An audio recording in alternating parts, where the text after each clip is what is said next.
सभी को नमस्कार। मैं रमन शर्मा आप सभी का अपने YouTube चैनल पर स्वागत करता हूं।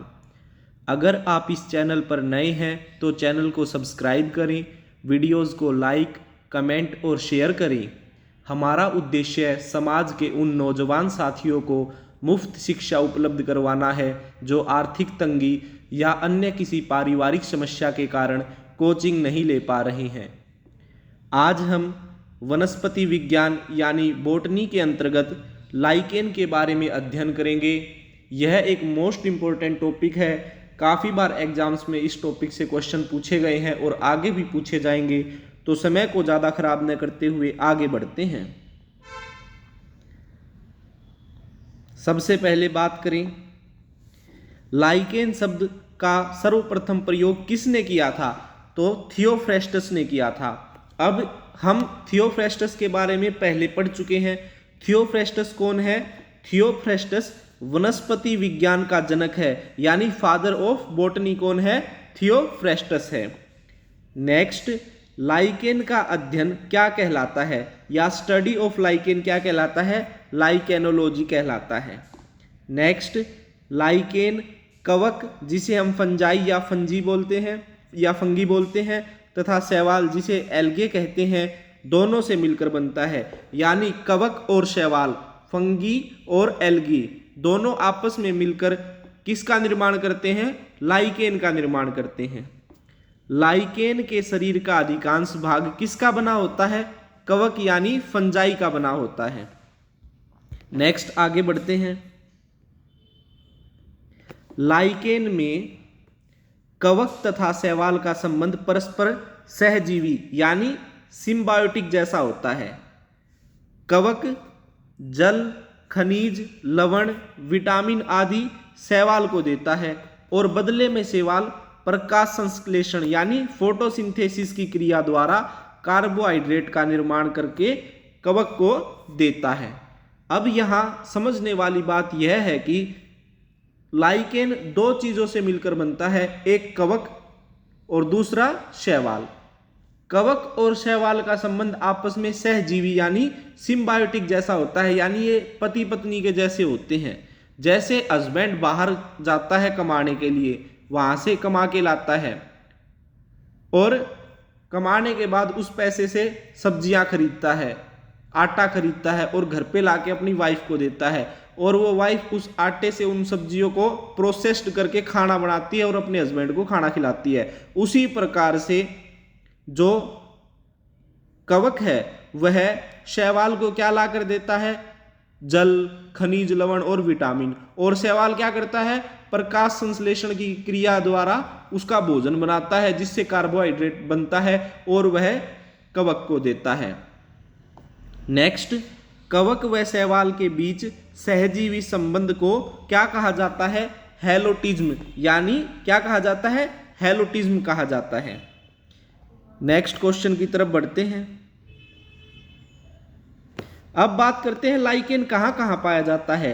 लाइकेन वृक्ष की डालों, लकड़ी के स्तंभ, चट्टानों तथा मिट्टी पर पाया जाता है। अगर कोई पेड़ है उसकी डाली पर उग सकता है यह, लकड़ी का कोई पिलर है उसके ऊपर लग सकती है, कोई चट्टान या पत्थर पड़े हैं उसके ऊपर लग सकती है, या मिट्टी पे भी है लाइकेन उग सकता है। नेक्स्ट, पेड़ों की छालों पर उगने वाली लाइकेन को क्या कहा जाता है? तो पेड़ों की छालों पर उगने वाली लाइकेन को कोर्टिकोल्स कहा जाता है। नेक्स्ट, चट्टानों पर उगने वाली लाइकेन को क्या कहा जाता है? सेक्सिकोल्स कहा जाता है।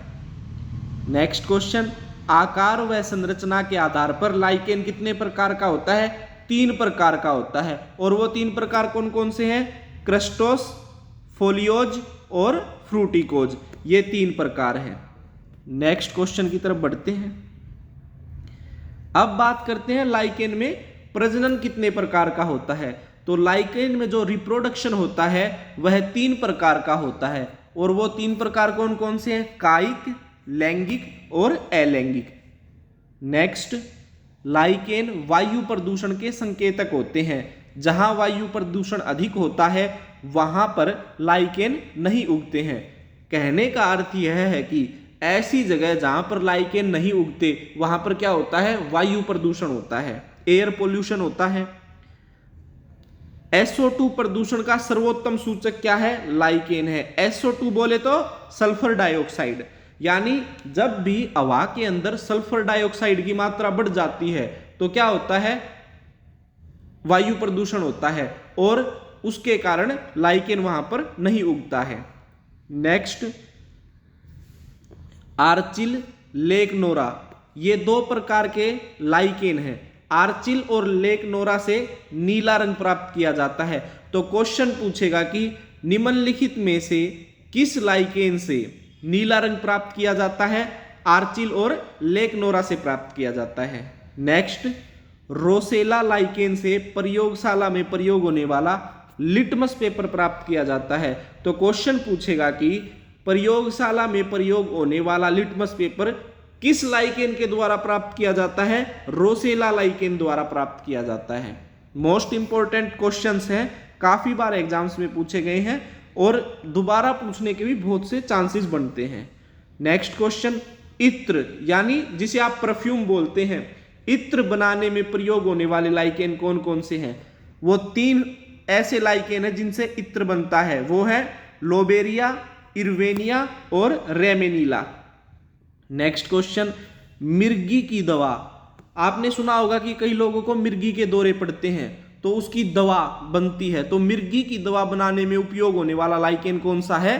परमेलिया सेक्सटिलिस है। परमेलिया सेक्सटिलिस द्वारा मिर्गी की दवा बनाई जाती है। नेक्स्ट, प्रतिजैविक असनिक अम्ल, एक एंटीबायोटिक होता है असनिक एसिड। तो असनिक एसिड किससे प्राप्त की जाती है? असनिया लाइकेन से प्राप्त की जाती है। नेक्स्ट, आर्कटिक भाग में भोजन के रूप में प्रयोग होने वाला लाइकेन कौन सा है? जो आर्कटिक क्षेत्र है उसमें ऐसा लाइकेन बताना है जो खाने के रूप में प्रयोग किया जाता है, वह है रेंडियर मोस और कैलेडोनिया। नेक्स्ट क्वेश्चन की तरफ बढ़ते हैं। स्वीडन, नॉर्वे और आइसलैंड देशों में आइसलैंड मोस का उपयोग केक बनाने में किया जाता है।